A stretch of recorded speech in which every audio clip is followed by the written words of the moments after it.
Hello everyone, welcome to the Bong tasty hub.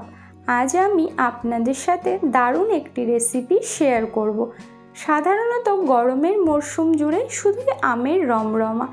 আম দিয়ে বাঙালি নানান রান্নাও করে থাকে।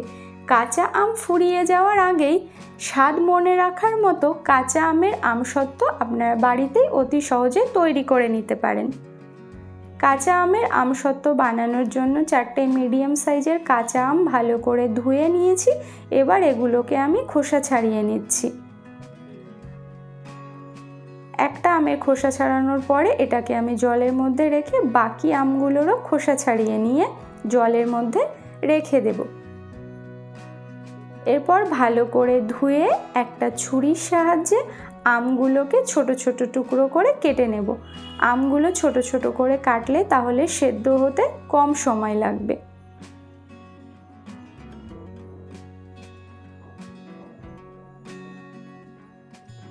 তো সমস্ত আমগুলো এভাবে ছোট ছোট টুকরো করে কেটে ভালো করে ধুয়ে নিচ্ছি।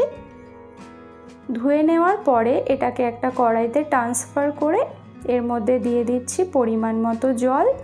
জল দেওয়ার পরে ঢাকনা দিয়ে এটাকে আমি 10 থেকে 12 মিনিট মিডিয়াম আঁচে সেদ্ধ করে নেব।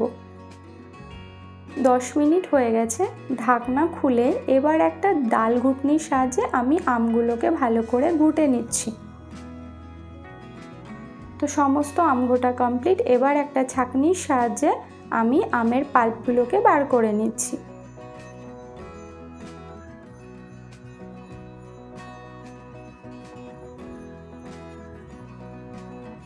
তো সমস্ত আমের পাল্পগুলো এখানে আমি বার করে নিয়েছি। এবার এটাকে একটা কড়াইতে ট্রান্সফার করে এর মধ্যে দিয়ে দিচ্ছি পরিমাণ মতো চিনি, দিয়ে দিচ্ছি 1 চামচ চিলি ফ্লেক্স, আর দিয়ে দিচ্ছি সামান্য ফুড কালার। তো এখানে আমি লবণ দিয়েছি, সেটা আমি স্কিপ করে গেছি। এবার এই সমস্ত উপকরণ খুব ভালোভাবে মিক্স করে নিতে হবে। আপনারা চাইলে এখানে ভাজা জিরের গুঁড়াও অ্যাড করতে পারেন।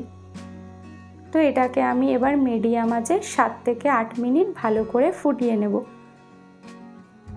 তো এটা হয়ে গেছে। আপনারা কি করে বুঝতে পারবেন এই বোঝার জন্য এখানে একটা বাটি নিতে হবে বা যে কোনো একটা পাত্র নিয়ে 1 ফোঁটা আমের পাল্প নিয়ে এভাবে পাত্রটাকে ঘুরিয়ে নিতে হবে। যদি পাত্রের গায়ে লেগে থাকে তাহলে বুঝবেন এটা রেডি হয়ে গেছে।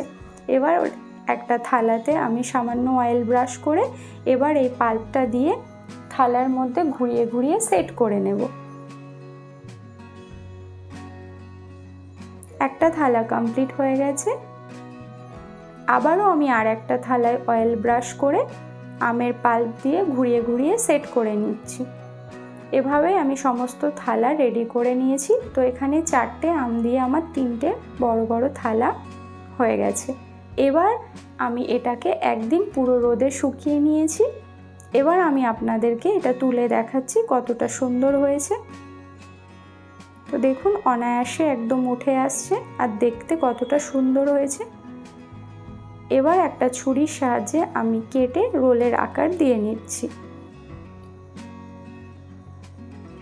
তো আপনারা এটা বানানোর পরে 1 বছর একদম স্টোর করে রাখতে পারবেন আর এটা খেতে অসম্ভব সুন্দর হয়। আপনারা অবশ্যই এই রেসিপিটি বাড়িতে ট্রাই করবেন আর ট্রাই করার পরে কেমন লাগলো আমাকে কিন্তু কমেন্ট করে জানাতে একদম ভুলবেন না। তো আমার চ্যানেলে যদি আপনারা নতুন হয়ে থাকেন তাহলে চ্যানেলটিকে সাবস্ক্রাইব করে পাশে থাকা বেল বাটনটি অন করে রাখবেন। তো সবাই ভালো থাকবেন, সুস্থ থাকবেন।